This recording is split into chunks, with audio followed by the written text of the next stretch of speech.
నారాయణం పద్మభువం వశిష్ఠం శక్తిం జగత్పుత్రపరాశరం చ వ్యాసం శుకం గౌడపదం మహాంతం గోవిందయోగీంద్రమథాస్య శిష్యం శ్రీశంకరాచార్యమథాస్య పద్మపాదం చ హస్తామలకం చ శిష్యం సంతోటకం వార్తికకారమన్యాన్ అస్మద్గురూన్ సంతతమానతోస్మి.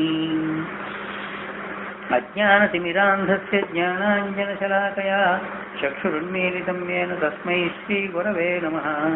ఇష్టదేవే పరాభక్తిః యథా దేవే తథా గురౌ తస్యైతే కథితాః శ్రద్ధాః ప్రకాశంతే మహాత్మనః.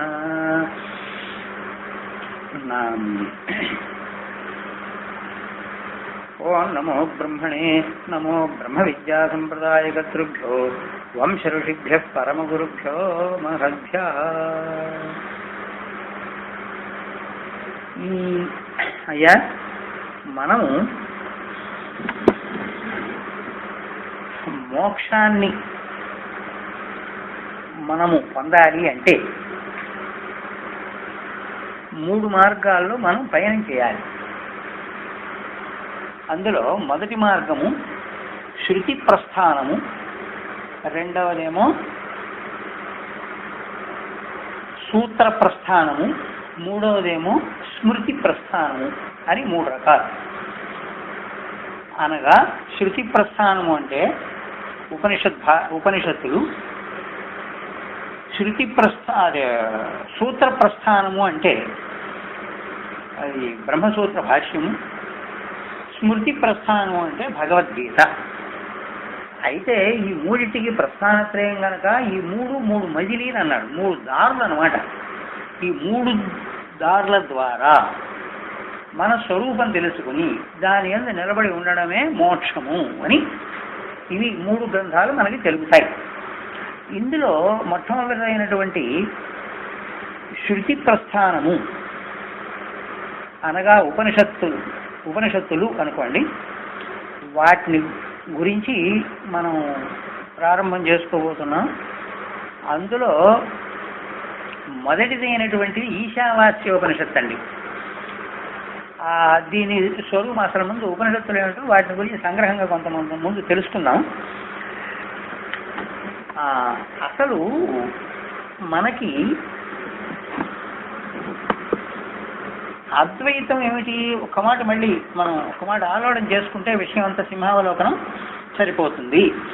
అద్వైతం ఏమో పరమార్థం అండి, ద్వైతం ఏమిటంటే మాయామాత్రం. ఇదండి అద్వైత సిద్ధాంతం. ద్వైతం ఎప్పుడు కూడా పరమార్థం కాదు. అంటే రెండోది మాయ కదా, కనుక అది పరమార్థమైనటువంటిది కాదు. మరి అదేమిటి? మిథ్య, అనగా పరమాత్మపై ఆధారపడి ఉండేది.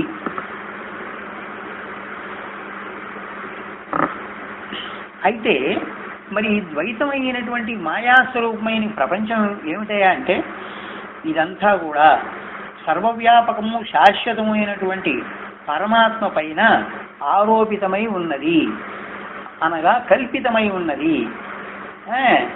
రజ్జు పైన సర్పం పైన ఉన్న సర్పం ఆరోపింపబడ్డట్లుగా ఉన్నది. రజ్జువు పైన సర్పం ఆరోపింపబడితే ఎలా ఉంటుందో, నిజంగా సర్పం లేదు అక్కడ, ఉన్నది రజ్జువే. రజ్జువు పైన సర్పము ఆరోపింపబడ్డట్లుగా ఈ ప్రపంచం అంతా పరమాత్మపై ఆరోపింపబడింది. అనగా పరమాత్మ లేనిదే ప్రపంచము లేదు అని అర్థం. మరి ఈ ఆరోపం ఎలా జరిగిందండి అన్నావా? దీనికి కారణం ఏంటంటే మాయే. దీనికి కారణము మాయా. ఈ మాయలో త్రిగుణాలు ఉన్నాయి. ఆ పరమాత్మ దగ్గర ఉన్నప్పుడు దీనికి మాయ అంటాం, మన దగ్గరికి జీవుడి దగ్గరికి వచ్చేప్పటికి దీనికి అవిద్య అని పేరు. ఇదండి. తర్వాత ఈ అద్వైత సిద్ధాంతంలోనండి ప్రధానంగా జీవుడు పరబ్రహ్మే, జీవుడు పరబ్రహ్మస్వరూపుడే. అంటే ఏంటి అర్థం? పరమాత్మ ఉంటేనే జీవుడు ఉన్నాడు అని అర్థం. మరి ఈ స్వరూపాన్ని తెలుసుకోవడమే ముక్తి అంతే, ఇంతకంటే వేరే మార్గం లేదు.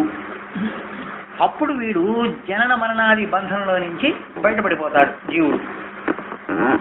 ఇది తన స్వరూపం తెలుసుకుంటే. ఈ విషయమే ఉపనిషత్తు కూడా చెబుతున్నది. తమేవ విదిత్వా అతిమృత్యుమేతి నాణ్యపంథ విద్యతేయనాయ అని చెబుతున్నది. అంటే తన స్వరూపం ఏమిటో జీవుడు తెలుసుకుంటే మృత్యువులో నుంచి బయటపడతాడు, ఇంతకంటే మరొక మార్గం లేదు అని కూడా శృతి స్పష్టంగా చెబుతున్నది. ఇక శాస్త్రం అండి, సాయణాచార్యులు వేదభాష్య రచయిత. ఆయన మాధవాచార్యులు గారి యొక్క అన్నగారు. ఆయన ఏంటంటే సాయణాచార్యుల వారు వేదభాష్యంలో తైత్తరీయ సంహిత భాష్యం అని దానిలో ఒక వాక్యం రాశారు. ఇష్టప్రాప్తి అనిష్ట పరిహారయో అలౌకికం ఉపాయం యో గ్రంథ వేదయతి స వేద అన్నారు. అంటే అలౌకిక పదేన ప్రత్యక్ష అనుమానే వ్యావర్తేతి. అంటే అలౌకికమైనటువంటి ఉపాయం చేతనే ప్రత్యక్ష రూపమైనటువంటి ప్రమాణము అనుమాన ప్రమాణం రెండూ కూడా నివారింపబడిపోతాయండి. అలౌకికమైన ప్రమాణం అనగా పరమాత్మ, దాని స్వరూపం చేత ప్రత్యక్షంగా నీకు కనబడేటువంటి ప్రమాణ రూపంగా కనబడేటువంటి ఇంద్రియాలనండి. ప్రత్యక్ష ప్రమాణానికి ఆధారం ఏంటి? ఇంద్రియాలు. ఆ బయట కనబడేటువంటి ప్రపంచము, అలాగే అనుమాన ప్రమాణం అంటే ఏంటి? మనస్సు. ఈ రెండు కూడా నివారింపబడిపోతాయి. దేని చేత? అలౌకికమైన ప్రమాణం చేత. లౌకిక ప్రమాణం కాదు అది. అంటే ఏంటి? అది శుద్ధ చైతన్యం పరమాత్మ. అది వేదం ద్వారా నీకు తెలియబడేటువంటిది కనుక దాన్ని కనుక నీ స్వరూపంగా నువ్వు తెలుసుకుంటే అప్పుడు మనస్సు పోతుంది, ప్రపంచము పోతుంది అని అర్థం. అది ఆయన రాసినటువంటి ఆ వాక్యానికి అర్థం. ఇదే మనిషికి పరమ పురుషార్థము, యథార్థమైనటువంటి పురుషార్థం ఇదే. మిగతా ధర్మ పురుషార్థం కాదు అసలు అది. ఇంకా ఈయనే ఈ సాయణాచార్యుల వారే ఋగ్వేద భాష్యం యొక్క ఉపోద్ఘాతంలో కూడా ఇక కొన్ని మాటలు చెప్పారు. ఏంటంటే ప్రత్యక్షేణ అనుమిచ్చావా యస్సూపాయో న బుధ్యతే ఏనం విదంతి వేదేన తస్మాద్వేదస్య వేదత అని చెప్పారు. అంటే ప్రత్యక్షేణ అనుమిచ్చావా అన్నాడు. ప్రత్యక్షం అంటే ఏంటి? ప్రత్యక్ష రూప ప్రమాణము కాదండి ఇది. ప్రత్యక్షేణ అనుమిత్యావా యస్సు ఉపాయ నబుధ్యతే. ప్రత్యక్షం ద్వారా కానీ అనుమిత్యావా అంటే మనస్సు చేత కానీ ఏ ఉపాయం అయితే నువ్వు తెలుసుకోలేవో, అంటే మోక్షస్వరూపమైన ఉపాయాన్ని తెలుసుకోలేవో, అప్పుడు నువ్వేం చేయాలి? దేన్ని ఆశ్రయించాలి? ఏనం విదంతి వేదేన. అప్పుడు ఆ స్వరూపాన్ని తెలుసుకోవాలంటే వేదమే నీకు ఆధారము. తస్మాత్ అందువల్లనే వేదస్య వేదత అన్నాడు. అసలు వేదానికి వేదత్వం అనేటువంటిది ఎలా వచ్చిందయ్యా అంటే నీ స్వరూపాన్ని తెలపడమే. అంటే అసలు వేద శబ్దానికే పరమాత్మ అని అర్థము, విధి జ్ఞాని అని అర్థం అండి ధాతు కనుక. ఆ వేద శబ్దానికి పరమాత్మ అని అర్థం కనుక దానికి వేదత్వం అనేటువంటిది. అది నీ స్వరూపం పరమాత్మ జ్ఞానాన్ని గురించి చెబుతోంది కనుక దానికి వేదము అనేటువంటి శబ్దము సార్థకమైనది అని అర్థం అండి. ఇక ఈ వేదవాంగ్మయం అండి కృత త్రేత ఆ యుగాలు ఉన్నాయి సార్. కృత త్రేత యుగాలు అంటే కృతయుగము త్రేతాయుగం అండి. ఆ యుగాలలో ఇప్పుడు ఏకరూపంగానే ఉందండి వేదం. ఏకరూపంగా ఉన్నప్పటికీ అప్పుడు వేద రాశిగా ఉండిపోయిందంతా. ఆ వేదరాశిని గ్రహించడం అనేటువంటిది ఆ యుగాలలో మేధావులైనటువంటి వాళ్ళంతా ఉన్నారు కనుక వాళ్ళకి దానిలో ఏ మంత్రానికి ఏమిటి అర్థం అని వాళ్ళు ఆనాడు గ్రహించగలిగే వాళ్ళు కృత త్రేతా యుగాలలో. అంతవరకే, ద్వాపరం రాలే ఇంకా. ఆ స్థితిలో ఉండేది. అంత మంచి మేధావులు ఉండేవాళ్ళు అనమాట. ఇప్పుడు రెండు అన్ని కలిసి ఉన్నాయండి. కలిసి ఉన్నప్పటికి కూడా ఇది బలాంది ఈ బలాంది అని తెలుసుకోగలిగిన మహానుభావులు ఉన్నారు ఆ రెండు యుగాల్లో. కనుక ఈ వేదరాశికి ఋగ్వేదం అని యజుర్వేదం అని సామవేదం అనేటువంటి పేర్లు లేవండి. అందుకని రుగ్మంత్రములు అంటే ఋగ్వేదంలో ఉండేటువంటి మంత్రాలు, యజుర్వేదంలో ఉండేటువంటి మంత్రాలు, సామవేదంలో ఉండేటువంటి మంత్రాలు ఇవన్నీ ఎలా ఉండేవి అంటే అంత కలగూర గంపగా ఉండేవి. అందుకని ఆనాడు వాళ్ళకి ఆ మేధాశక్తిని కనుక గ్రహించగలిగారు. తర్వాత కాలంలో యుగాలు గడిచిపోతున్నాయి. తర్వాత నెమ్మదిగా ద్వాపరం వచ్చింది. వచ్చేప్పటికీ మానవుల యొక్క మేధాశక్తి బాగా సన్నగిల్లిపోవడం మొదలైంది. మేధాశక్తి తగ్గిపోయింది, సూక్ష్మజ్ఞానం లేదు. అప్పుడు ఏం జరిగింది, ఈ వేదరాశిని గ్రహించేటువంటి శక్తి వీళ్ళకి లేనటువంటి పరిస్థితి ఏర్పడింది. అంటే వేదరాశిలో అసలు ఈ వేదం ఏమిటి మొత్తం అంతా కలిసి ఉందే, దేనిలో ఏ విషయం ప్రధానంగా చెప్పబడింది అనేటువంటి జ్ఞానము వీళ్ళకి లేని పరిస్థితి ఏర్పడింది. అప్పుడు ద్వాపర యుగంలో కృష్ణద్వైపాయనుడు అవతరించాడు. అనగా వ్యాస మహర్షి అన్నమాట. అవతరించి నాయన వీళ్ళకి ఇంత మేధాశక్తి లేదు మనుషులకి, వీళ్ళేమో సామాన్యమైనటువంటి జ్ఞానంతో ఉన్నారు. ఈ మంత్రభాగం అంతా చూస్తే రాశిగా ఉంది, ఇది విభాగం లేకుండా ఉంది, దేనికేది తెలుసుకునేటువంటి పరిస్థితి ఇప్పుడు ఉండేటువంటి మనుషులకి లేకుండా ఉంది అనేటువంటి విషయాన్ని ఆయన గమనించి ఆ మానవుల పట్ల కరుణా దృష్టితో ఆ వేదరాశినంతా కూడా ఋక్, యజుస్సు, సామ, అథర్వ అనే పేర్లతోటి 4 వేదాలుగా విభాగం చేశాడు. కనుకనే వేద వ్యాసుడైనాడు ఆయన. ఆ తర్వాత అలా విభాగం చేసిన ఏం చేశాడు ఈయన, 4 వేదాలకు ఒకడేమో పైలుడు అనే పేరు గలవాడు, రెండో వాడేమో వైశంపాయనుడు, మూడో వాడు జైమిని, 4వ వాడు సుమంతుడు అనే పేరు కలిగినటువంటి 4 శిష్యుల్ని ఆయన ఈ 4 వేదాలకు 4 ప్రతినిధులుగా చేసి వాళ్ళకి బోధించి ఆయన వీటిని ప్రచారం చేసి 10 మందిని ఉద్ధరించండి అని చెప్పి ఆయన దేశం మీదకి వాళ్ళందరినీ వదిలేరన్నమాట. అందులో జైమిని చేసిందే పూర్వమీమాంసా శాస్త్రం, అదే ధర్మపురుషార్థం అనుకోండి. తర్వాత సరే వీళ్ళు దాన్ని చక్కగా ప్రచారం చేస్తూ వచ్చారు. అప్పటి నుంచి అలాగే సాగుతోంది. ఇక ఈ పైన చెప్పినటువంటి ఈ 4 వేదాలని సూక్ష్మంగా మనం పరిశీలిస్తే మనకి 4 విధాలుగా దీన్ని విభాగం చేయవచ్చండి. దీన్ని మొత్తం ఎలాగా, మంత్రములు అని ఒక కొంత భాగం, బ్రాహ్మణములు అనేటువంటి ఒక భాగం, ఆరణ్యకములు అనేటువంటి ఒక భాగం, ఉపనిషత్తులు అనే పేరు కలిగినటువంటిది ఒక భాగం. ఇలాగా 4 విభాగాలుగా దీన్ని విభాగం చేసి మనం సూక్ష్మంగా గ్రహిస్తే చెయ్యవచ్చు ఇలాగా. అయితే మంత్రభాగాన్ని ఏమన్నారు, వీట్లలో సంహితలు అన్నారు, మంత్రభాగాన్నేమో సంహిత అన్నారు. ఈ మంత్రభాగాల్ని వివరించేటువంటి వాక్యాలను ఏమన్నారంటే బ్రాహ్మణములు అన్నారు. తర్వాత ఉపాసనని గూర్చి చెప్పేటువంటి వాటిని అంటే మంత్రాలు అనుకోండి, వాటిని ఆరణ్యకములు అన్నారు. తర్వాత అయితే ఈ ఆరణ్యకాల్లో కూడా చివరి భాగంలో ఉండేటువంటి వాటిని వేదాంతములు అన్నారు.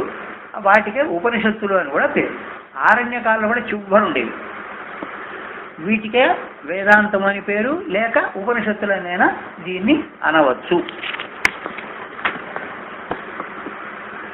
ఇక 4 వేదాల్లో ఒక్కొక్క వేదాన్ని మనం స్థూల దృష్టితో 2 కాండలుగా విభాగం చేయవచ్చండి.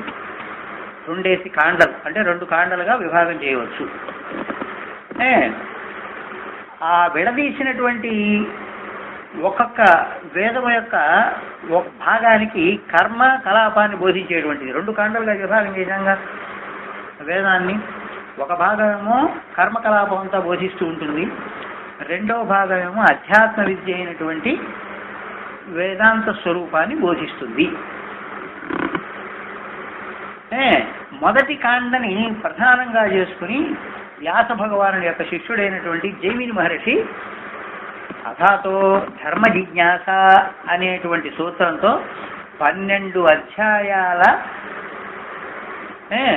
అధ్యాయాలతో విస్తరించినటువంటి పూర్వమీమాంసా శాస్త్రాన్ని ఆయన రచించాడు. ఈ శాస్త్రం ఏం చేస్తుంది? ధర్మాన్ని బోధిస్తుంది. దానిని ఆచరించేటువంటి లోకులకు ఏమిటి లాభం అంటే పురోభివృద్ధి, వాళ్ళకి అభివృద్ధి కలుగుతుంది. క్రమంగా చిత్తశుద్ధి కూడా వాటి ద్వారా, అంటే నిష్కామంగా చేస్తే చిత్తశుద్ధి కూడా కలుగుతుంది. ఇది అంతవరకే వాటి ప్రయోజనం. ఇక వేదాంతం అనేటువంటి మాటల్లో రెండోది, వేదాంతం అనేటువంటి మాటల్లో అంతము అని చూశారా? ఈ మాటకు అర్థం ఏంటంటే వేదాంతము అని చూశారా? వేదము యొక్క అంతము అన్నాడు. అంతం అనే మాటకండి నిశ్చయము అని అర్థం. అంత శబ్దానికి నిశ్చయము అని అర్థం, లేదా సిద్ధాంతం అనేనా చెప్పవచ్చు. అంటే ఏమిటి? వేదము యొక్క సిద్ధాంతము జ్ఞానమే అనగా మోక్షమే అని అర్థం అనమాట. వేదము యొక్క సిద్ధాంతం మొత్తం ఏదైనా చెప్పు అంటే పూర్వమీమాంసా శాస్త్రం ద్వారా చిత్తశుద్ధిని పొందు, ఉత్తరమీమాంసా శాస్త్రం ద్వారా, అదే ఉత్తరమీమాంస అంటే వేదాంతమే, దాని ద్వారా ముక్తిని పొందు. ఇంతే. మొత్తం వేదం యొక్క సారాంశం ఏమైంది ఏంటి? జ్ఞానస్వరూపమైనటువంటి మోక్షాన్ని చెప్పడమే వాటి యొక్క పరమ సిద్ధాంతంగా మనకి తేలిపోయింది. ఇది విషయం అండి. ఇక తర్వాత ఇప్పుడు జీవుడు అనేటువంటి వాడు అనాది కాలం నుంచి ఈ సంసారంలో పడి తిరుగుతూ అనేకమైన తాపత్రయాలతో బాధపడుతూ విసిగి వేసారి విరక్తుడైపోయి ఈ సంసార బాధలు పడలేక మోక్షకామి అయి వాడు గురువుని ఆశ్రయిస్తాడు. అతనికి ప్రజ్ఞానం బ్రహ్మ అని ఉపదేశం చేస్తాడు ఆయన. అంటే ఏమిటి అర్థం? అయ్యా బ్రహ్మము ప్రజ్ఞాన ఘనమయ్యా అని అర్థం. ప్రజ్ఞాన ఘనం అంటే ముందు ప్రజ్ఞానం బ్రహ్మానంగానే ప్రజ్ఞాన స్వరూపము పరమాత్మ, జ్ఞానస్వరూపము, అది ఘనము అంటే సర్వవ్యాపకంగా ఉన్నది అని ముందు బోధిస్తాడు. తర్వాత ఆ ఏదైతే ఆ ప్రజ్ఞాన ఘనమో అది తత్తువు, అదేమో త్వం నీవు అసి అయి ఉన్నావు అని తర్వాత బోధిస్తాడు.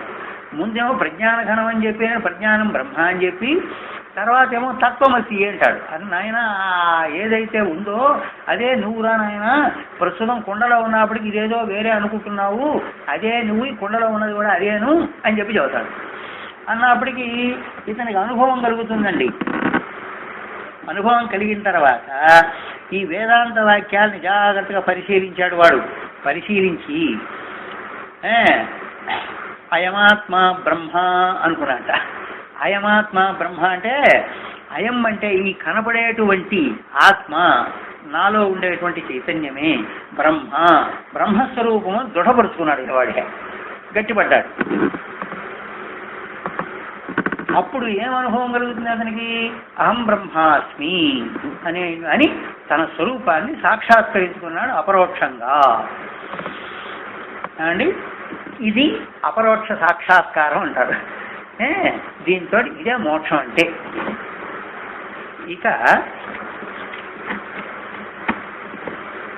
ఇక మనం మొదటి ఉపనిషత్తు,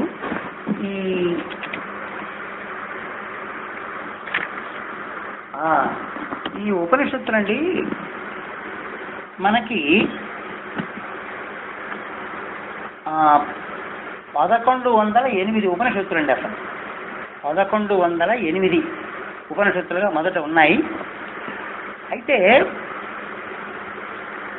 వీటికి ఒక్కొక్క ఉపనిషత్తు ఇప్పుడు 1108 కాదండి, 1108 శాఖలు ఏర్పడ్డాయి. శాఖలు, దానిలో భాగాలు. అప్పుడు ఒక్క శాఖకి చివర ఉండేటువంటిది ఏదైతే ఉందో దాన్ని ఉపనిషత్తు అన్నారు. ఇక అవి మనకి ఇప్పుడు లభిస్తున్నటువంటివి ఏమిటి అని 1108లో నుంచి మనకి ప్రధానంగా ఇప్పుడు లభిస్తున్నటువంటివి 108 ఉపనిషత్తులు మనకి లభిస్తున్నాయి. ఈ 108 ఉపనిషత్తులను గురించి మనకి ముక్తికోపనిషత్తు అని ఒకటి ఉన్నది. ఆ ముక్తికోపనిషత్తు యొక్క ప్రథమాధ్యాయంలో ఏం చెప్పారంటే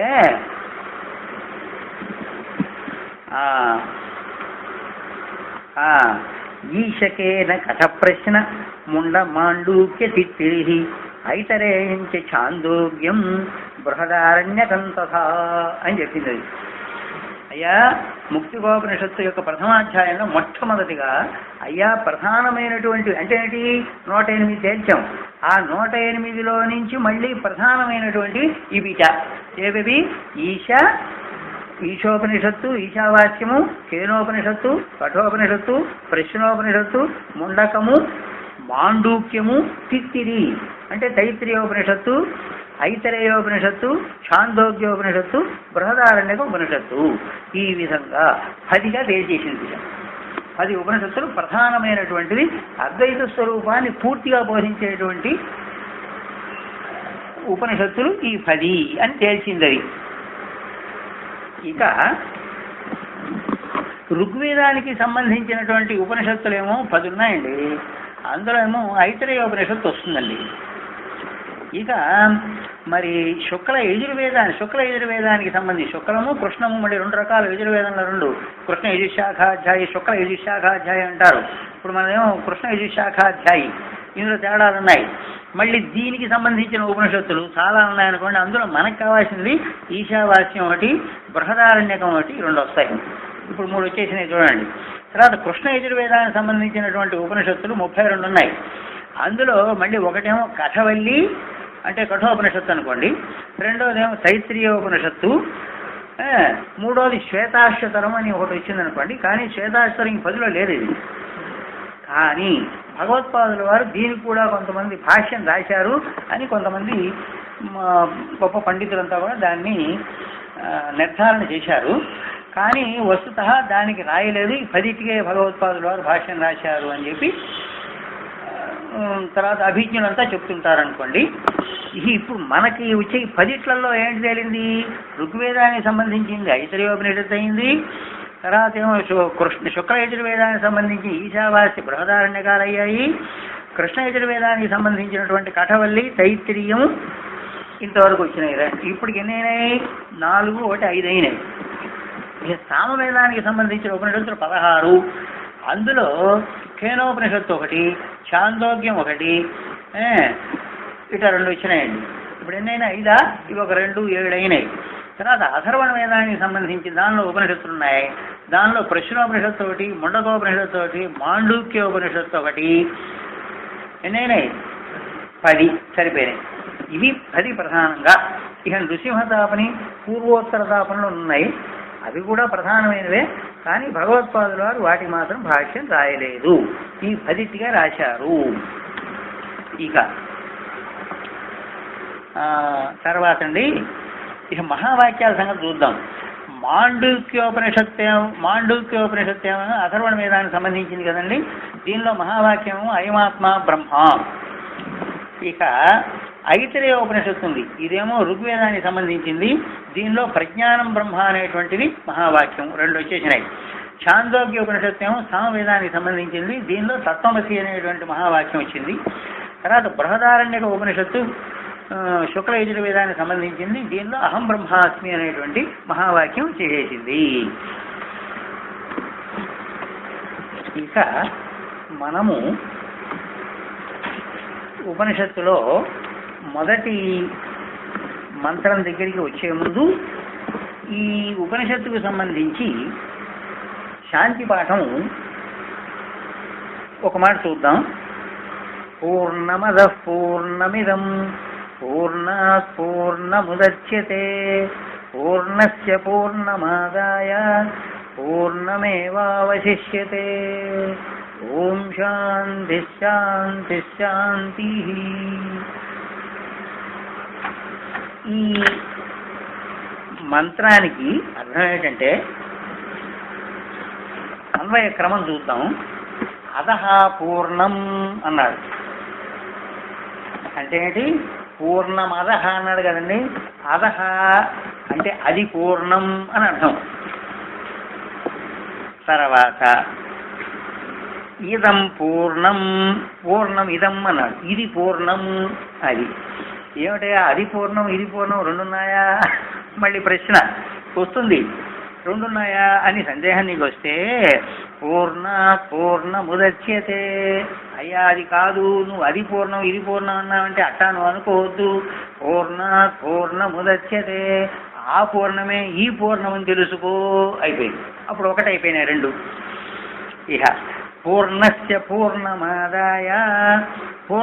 పూర్ణమాదాయ ఆ పూర్ణమే ఈ పూర్ణమని కనుక నువ్వు గ్రహించినట్లయితే, అది అర్థం, గ్రహించినట్లయితే అప్పుడు ఏం జరుగుతుంది? పూర్ణమేవావశిష్యతే, ఒక్క పూర్ణమే మిగులుతుంది. అదే శుద్ధ చైతన్యం, అదే జ్ఞానస్వరూపం అని అర్థం అండి ఈ మంత్రానికి. ఇక ఈ మంత్రము అయిన తర్వాత ఇక ఈ ఉపనిషత్తులో ముఖ్యమైనటువంటి విషయాలు చెప్పుకుందాం. ఈ ఈశావాస్య ఉపనిషత్తు అండి, దీనిలో 18 మంత్రాలు ఉన్నాయండి. వాటిలో ఈ 18 మంత్రాల్లో మొదటి మంత్రమేమో సకల వేదాంత సారమైనటువంటి బ్రహ్మతత్వాన్ని ఉపదేశిస్తుంది. తర్వాత ఆ తత్వము ఎవరికైతే అర్థం కాలేదో వాడికి రెండవ మంత్రము కర్మకలాపాన్ని ఉపదేశిస్తుంది, రెండవ మంత్రం. ఇక మూడవ మంత్రం ఏం చేస్తుందంటే, మొదటి మంత్రంలో ఉపదేశించినటువంటి బ్రహ్మ విద్యను ప్రశంసించడం కోసమై మూడవ మంత్రము బ్రహ్మస్వరూపము ఎరుగనటువంటి అవిద్యావంతులు ఉంటారు చూసారా, బ్రహ్మస్వరూపాన్ని తెలుసుకోలేనటువంటి అవిద్యావంతులు వాళ్ళ గురించి నిందిస్తుంది. మూడవ మంత్రం సంక్షిప్తంగా తెలుసుకుంటే తర్వాత చెప్పుకున్నాం. ఇక ఆ నింద వినపడంగానే ఆ బ్రహ్మస్వరూపాన్ని తెలుసుకోవాలి అనేటువంటి తహతహ బయలుదేరుతుందండి మనుషులకి. ఎందుకు? బ్రహ్మస్వరూపం తెలియనటువంటి వాడిని నిందిస్తోందిరా నాయన మూడవ మంత్రము అని చెప్పి అది వినంగానే అమ్మ బ్రహ్మస్వరూపం తెలుసుకోవాలి అని చెప్పి మనుషుల్లో తహతహ బయలుదేరుతుంది ఆ నిందని బట్టి. అప్పుడు వాళ్ళు ఏం చేస్తారు? 4వ మంత్రం మొదలుకొని వారి తహతహ అంటే ఏంటి, వాళ్ళు బాగా తెలుసుకోవాలనేటువంటి వాంఛ ఉంటుంది కదా, ఆ వాంఛని తీర్చడం కోసమై 4వ మంత్రం మొదలుకొని 8వ మంత్రం వరకు ఉండేటువంటి 5 మంత్రాలు ఉన్నాయండి. 4 దగ్గర నుంచి లెక్క అనుకోండి, 8 దాకా ఉండేటువంటి 5 మంత్రాలు బ్రహ్మతత్వాన్ని మనకి స్పష్టంగా చెబుతాయి. అయిపోయిందండి. అక్కడికి ఎన్ని అయినాయి? 8 అయిపోయినాయి. ఇక 9వ మంత్రం నుండి 9వ మంత్రం ఏం చేస్తుందంటే, 9వ మంత్రం మొదలుకొని 14వ మంత్రం దాకా కూడా ఇవి 6 మంత్రాలు ఉన్నాయి. మళ్ళీ ఇవేం చేస్తాయంటే బ్రహ్మస్వరూపాన్ని తెలుసుకునేటువంటి ఉపాయాన్ని తెలియజేస్తాయి. ఇక 14 అయిపోయినాయండి. ఇక మళ్ళీ ఈ 6 మంత్రాలు అన్నాం కదండి మనం. 14 వరకు ఉండేటువంటి 9 దగ్గర నుంచి 14 వరకు ఉండేటువంటి 6 మంత్రాలు అన్నాం కాదు. ఈ 6లోనండి మొదట ఉండేటువంటి 3 మంత్రాలు ఏం చేస్తాయంటే విద్యలకి సంబంధించినటువంటివి. అంటే విద్యాస్వరూపము అవిద్యాస్వరూపం. అంటే విద్య అంటే ఉపాసన లేండి ఇక్కడ. అవిద్యాస్వరూపాన్ని గురించి తర్వాత ఉండేటువంటి మిగతా 3 మంత్రాలు వ్యాకృత అవ్యాకృత ఉపాసనల గురించి అవి మనకి చెబుతాయి స్పష్టంగా. అంటే ఈ 6లో మళ్ళీ తేడా అనమాట. ఇక తర్వాత అయితే విద్యల్ని గురించి చెప్పేటువంటివి ఏవైతే ఉన్నాయో ఏమండి, ఇప్పుడు మనకి ఎంతవరకు వచ్చేసిందండి? 14 మంత్రాల దాకా వచ్చేసినాయి కాదు.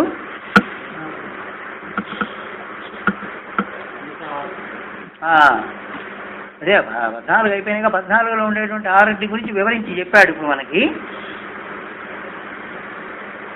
ఈ 16 ఏం చేస్తుందంటే నాయన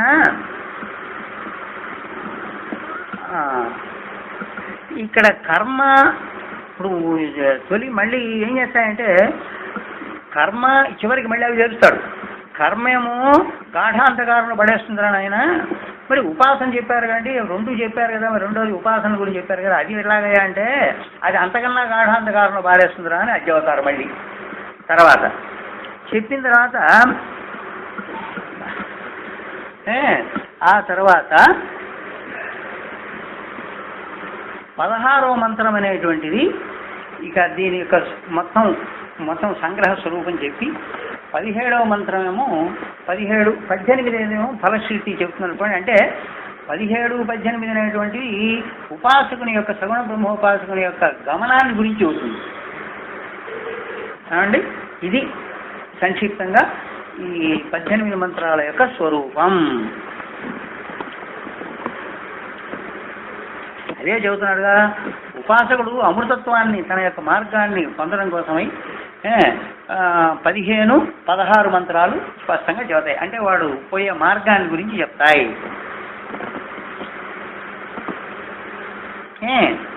తర్వాత హిరణ్య గర్భంలో ఏకకాలంలోనే వాడు పోయి చేరుకుంటాట. హిరణ్య గర్భంలో 17వ మంత్రం ఆ కోరికను గురించి ముచ్చటిస్తుంది అనమాట. 17వ మంత్రం వీడికి ఏ కోరికతో అక్కడికి వెళుతున్నాడు, అయ్యా నేను వెళుతున్నాను నాకు దారి చూపించు అని చెప్పి అడుగుతాడు సూర్యుడిని. అదంతా ఉంటుంది. 18వ మంత్రం ఏమో ఉపాసకుని యొక్క తోవని చూపిస్తుంది. 18వ మంత్రం ఏమో ఆ ఉపాసకుని యొక్క తోవ ఎలా పోతాడు ఆ దారిని చూపిస్తుందండి. ఇది మొత్తం 18 మంత్రాల యొక్క స్వరూపం. ఇక భాష్యం దీనికి భగవత్పాదుల వారు మొట్టమొదటి అనుక్రమణికలో ఇస్తున్నారు. ఈశావాస్యం ఇత్యాదయ మంత్రా కర్మసు అవినియుక్తాః తేషాం అకర్మ శేషస్య ఆత్మనః యాథాత్మ్య ప్రకాశకత్వాత్ యాథాత్మ్యం చ ఆత్మనః శుద్ధత్వ అపాపవిద్ధత్వ ఏకత్వ నిత్యత్వ అశరీరత్వ సర్వగతత్వాది వక్ష్యమాణం తచ్చ కర్మణా విరుధ్యతే ఇది యుక్తం ఏవ ఏషాం కర్మసు అవినియోగః అంటున్నారు. అయ్యా ఈశావాస్యం మొదలుగా ఉండేటువంటి మంత్రాలు ఏవైతే ఉన్నాయో ఇవి కర్మలతో ఎట్లాంటి సంబంధము లేనటువంటి ఆత్మస్వరూపాన్ని గురించి వర్ణిస్తున్నాయి. ఈ మంత్రాలన్నీ కూడా అవే ప్రధానంగా చెబుతున్నాయి. ఈ మంత్రాలు కర్మలలో ఉపయోగపడేటువంటివి కావు. మరి ఏమిటండి? ఆ పరమాత్మ స్వరూపాన్ని గురించే చెప్తాయి. అవేమో శుద్ధము, పరమాత్మ ఎలాంటి వాడు? శుద్ధము, అపాపవిద్ధము, ఏకము, నిత్యము, అశరీరము అయినటువంటి వాడు. దాని స్వరూపాన్ని గురించే మేము ముందు చెప్పబోతున్నాము అంటున్నారు భగవత్పాదులు. అట్లాంటి పరమాత్మ స్వరూపం కర్మలతో దానికి విరోధమే ఉంటుంది, దానికి ఎట్లాంటి సంబంధము లేదు కనుక.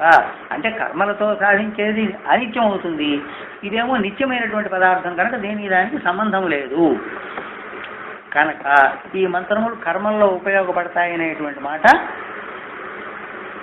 అసమంజసమైన మాట అంటున్నారు. ఇదండి అంతవరకు చెప్పుకుని ఇక తర్వాత మొదటి మంత్రం దగ్గరికి వస్తాం.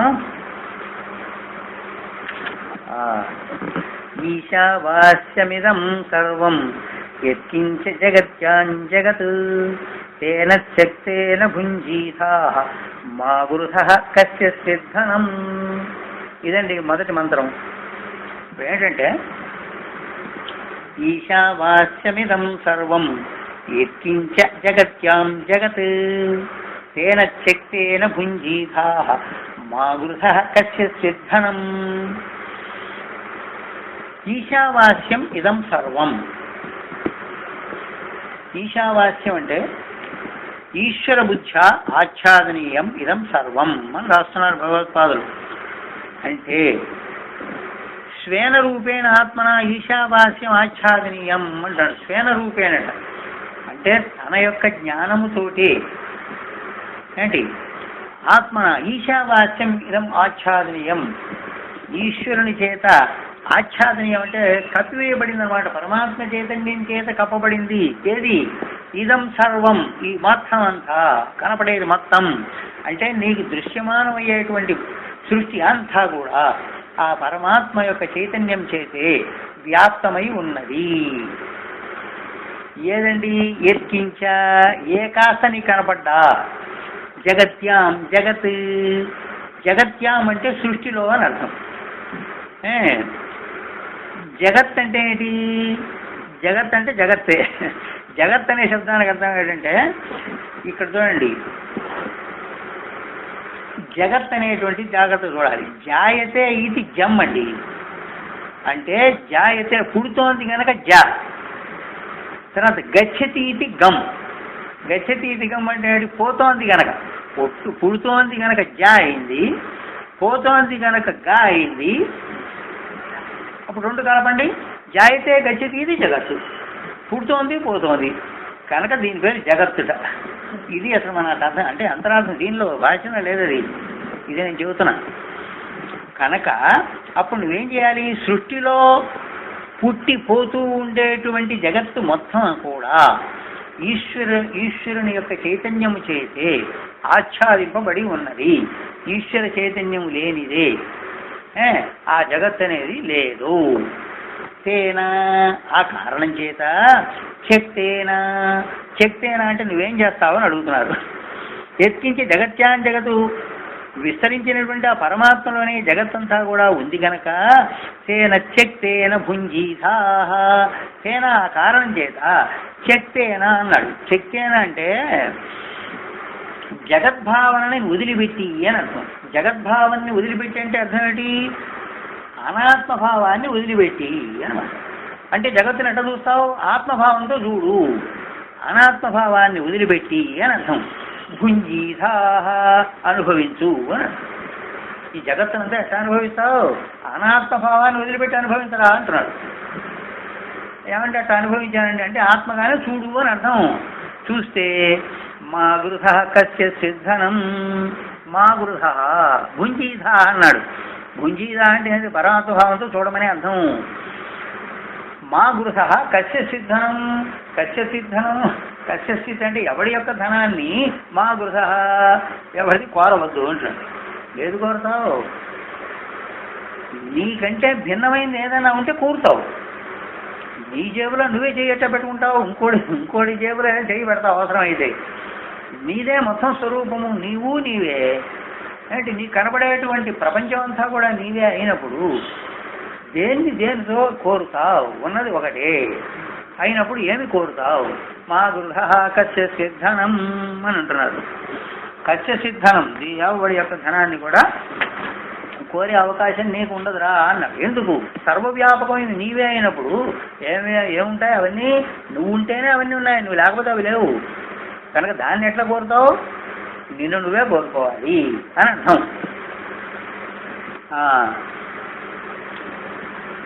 అయితే ఇక్కడ మా గృహ కస్మాత్ కస్య సిద్ధనం ఇత్యాక్షేపార్థ నకశ్చిత్ ధనమస్తి యద్గృహ్యేత అంటున్నారు భగవత్పాదులు వారు.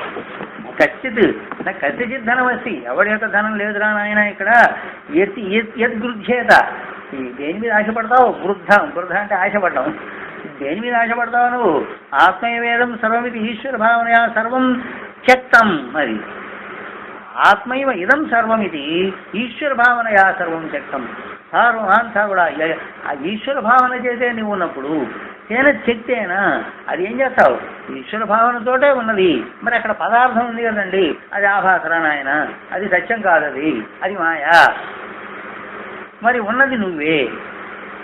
ఎందువలన? ఆభాస సత్యం కాదు, అది నిరంతరం మారిపోతుంటుంది. నీవు ఒక్కడే సత్యం కనుక. అత ఆత్మనయేవ ఇదం సర్వం, ఆత్మయవేదం సర్వం. అత మిథ్యా విషయ గృహిం ఆకర్షి. ఇది మిథ్య అయినటువంటి ఆ సృష్టిలో గృహిం ఆకర్షి, ఆశపడవద్దు. ఆశపడి ఏవో అవన్నీ కూడా ఏదో పోగేసుకుందామని ఆలోచన నీకు ఉండక్కలేదు. కారణము నీవు ఉంటేనే అది ఉంది గనక, నీవు లేకపోతే అది లేదు గనక అంటున్నారు. ఇక తర్వాత ఇంకో మాట కూడా రాస్తున్నారండి. యథా చందన అదుర్వాదేహే ఉదకాది సంబంధ క్లేశాదికం ఔపాధికం దౌర్గంధ్యం తత్స్వరూప నిర్గుణేన ఆచ్ఛాద్యతే స్వేన పారమార్థికైన గంధేన తద్వదేవ హి స్వాత్మని అధ్యస్థం స్వాభావికం కర్తృత్వ భోక్తృత్వాది లక్షణం జగద్వైతరూపం జగత్యాం పృథివ్యాం జగత్యాం శుభలక్షణ సర్వమేవ నామరూపాఖ్యం వికారజాతం పరమార్థ సత్యాత్మ భావనయా శక్తం స్యాత్ అన్నారు. ఇప్పుడు చందనఖండం ఉందండి. చందనఖండం అంటే చందనం అనుకోండి. అది తర్వాత అగరు ధూపం అంటామే, అవి ఈ మొదలైనటువంటివన్నీ ఎలా ఉంటాయండి? ఈ చెమట నీరు చెమర నీరు ఉంది కదండి, దాని యొక్క సంపర్కంతో దుర్గంధం ఏర్పడబోతుంది శరీరం మీద. అప్పుడు ఏం చేస్తావు? ఆ చక్కగా పరిమళంతో కూడినటువంటి చందనం ఇవి రాసుకుంటావు. దాని మీద రాసుకుంటే అట్లాగే కప్పిపుచ్చేసావు దాన్ని. కప్పిపుస్తే ఏమైంది? అంతకుముందు ఉండేటువంటి దుర్గంధం పోయి ఈ సువాసన వస్తుంది శరీరం. అసలు వస్తుత ఏముంది? అక్కడ దుర్గంధమే ఉంది. అలాగే ఏంటి పరమాత్మ పైన అధ్యస్థమైనటువంటి ఏ సృష్టి అయితే ఉందో అదంతా కూడా నైసర్గికం. నిసర్గ అంటే ప్రకృతి సిద్ధమైనటువంటిది. అది వస్తుత లేనిది పరమాత్మ పైన ఆరోపితమై ఉన్నది. అది ఎలాంటిది? కర్తృత్వ భోక్తృత్వాది లక్షణం కలిగినటువంటిది. అనగా ఇక్కడ జీవుడు అనమాట. కర్తృత్వ భోక్తృత్వాది లక్షణము కలిగినటువంటిది ద్వైత రూపమైనటువంటిది జగత్తు. కర్తృత్వ భోక్తృత్వాది లక్షణం కలిగినటువంటి వాడు జీవుడు. ద్వైత రూపంగా కనబడేటువంటిది జగత్తు. ఈ రెండూ కూడా నామరూపములు కనుక అన్నారు. నీ దగ్గరేమో నామము, అదేమో రూపము. ఈ రెండూ కనుక వీటి సమస్తము వికారజాతం అయిపోయింది. అంటే ఇది మారిపోయేదే. నీ మనస్సు దగ్గర నుంచి, బుద్ధి దగ్గర నుంచి, ఇంద్రియాల దగ్గర నుంచి స్థూల సూక్ష్మ శరీరాలు మాత్రం మారిపోయేవే. అట్లాగే బయట కనబడేటువంటి ప్రతి పదార్థం కూడా మారిపోయేటువంటిది. కనుక నువ్వేం చేస్తావు? చందనఖండంతో దుర్గంధమైనటువంటి శరీరాన్ని కప్పితే హాయిగా సువాసన వచ్చినట్లుగా ఏంటి వాటంతా కూడా ఈ పరమాత్మ బుద్ధితోటి ఆచ్ఛాదన చేసేయి. అంటే వాటితోటి నింపేస్తే ఆ వికారజాతం అంతా కూడా పరమాత్మ స్వరూపంగా నీకు భాషిస్తుంది. కనుక మరి అక్కడ వికారజాతం అన్నారే, వికారజాతం మరి దాన్ని పట్టుకుంటావా? అది కాదండి.